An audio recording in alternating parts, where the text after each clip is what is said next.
Adapun soalan yang masuk, pertama, bagaimana mewujudkan sikap amanah dalam diri kita?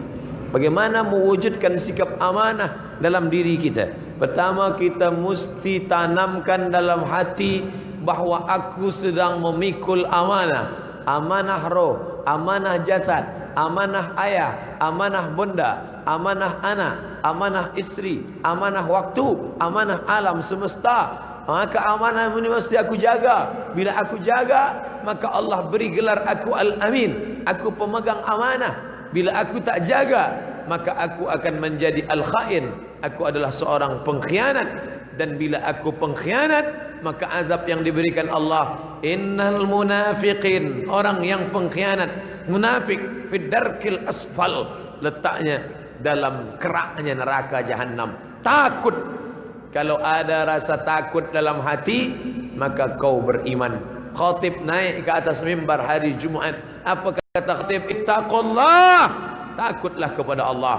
Ya ayyuhalladzina amanu, hai orang beriman, ittaqullah, takutlah kepada Allah. Hai Abdul Samad, jangan-jangan engkau hanya pandai bercakap saja, tapi kau tak menunaikan amanah. Tampak ke dalam diri bahawa engkau adalah orang yang sedang memegang amanah, dan minta kepada Allah supaya engkau termasuk orang yang mampu memegang amanah. Mohon Ustaz berikan sedikit pencerahan mengenai LGBT. Allah Ta'ala sudah jelaskan sejelas-jelasnya LGBT dalam Al-Quran. Faja'alna 'aliyaha safilaha. Kami jadikan bahagian bawah naik ke atas, yang atas turun ke bawah. Kemudian setelah itu, amtarna, kami hujani mereka, bihijaratin, dengan batu-batu, min sijilim mamdud, dari tanah liat yang terbakar. Sampai hari ini masih ada tampak di mata. Di mana dia? Dekat daripada Amman. Laut mati, bahrul mayit, bahru laut mayit mati, bahrul mayit, laut mati. Tempatnya kaum Sadum yang diazab oleh Allah Subhanahu wa taala. Oleh sebab itu ada tanda-tanda. Bila ada tanda pada diri orang itu dia terkena LGBT, maka dia mesti diasingkan ke sebuah negeri bernama Naqi. Tulisannya sama, Naqi dengan Baqi. Bila dia dah mati, dia diletakkan di Baqi. Bila dia masih hidup tapi dia LGBT, tempatnya Naqi, tempat pengasingan orang ini. Datang seorang lelaki, dia memakai henna inai di tangannya, berbunga-bunga. Lalu Nabi mengatakan, bawa dia pergi, sebab dia sudah ada tanda-tanda pada dirinya. Dia sakit, dia mesti diobat, dia mesti dibagikan obat. Maka bila dia sudah lebih daripada itu, sampai pada tahap, pada level sudah melakukan perbuatan dosa, atatunar rijala syahwatan min dunin nisa, kamu datang kepada lelaki padahal ada perempuan bersyahwat, maka kata Nabi hukumannya keras.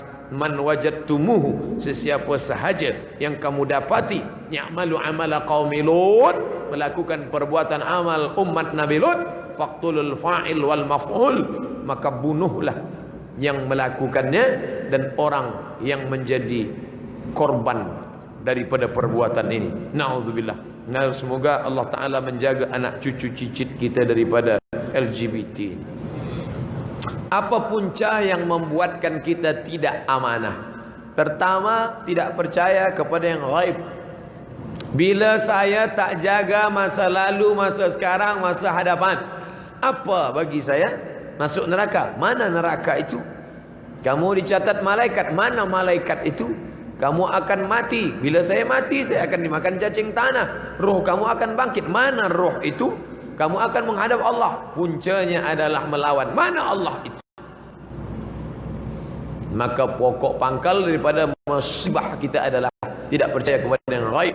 Makanya sebelum menegakkan salat, awal pangkal surat Al-Baqarah, Alif Lam Mim, dzalikal kitabu la raiba fihi hudal lil muttaqin. Siapa dia? Alladzina yu'minuna bil ghaib. Salat yang disembah itu siapa? Ghaib. Yang mencatatnya siapa? Ghaib. Mendapatkan balasan pahala surga, surganya ghaib. Maka pokok pangkal orang tidak amanah karena tidak percaya kepada yang ghaib. Inna alaikum lahafizin. Bersama kamu ada malaikat hafazah. Kiraman katibin.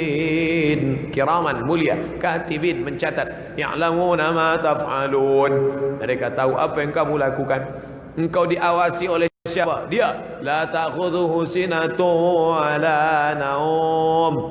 Puasa 30 hari menanamkan takut kepada yang gaib. Salat dari takbiratul ihram sampai salam menanamkan takut kepada yang gaib. Labbaik Allahumma labbaik. Takut kepada yang gaib. Takut mencabut rambut. Takut membunuh binatang. Takut mencabut tanaman. Takut kepada yang gaib. Maka kalau ada orang beribadah tapi tak takut kepada yang gaib, maka tak sampai kepada hakikat daripada ibadah. Punca daripada ibadah, anta'budallaha ka'annaka tarah. Kau beribadah kepada Allah seakan-akan kau memandang Allah. Illam takun tarah, kalau kau tak dapat memandang Allah, fa innahu yarak. Rasakanlah bahwa engkau sedang dipandang Allah Subhanahu wa ta'ala.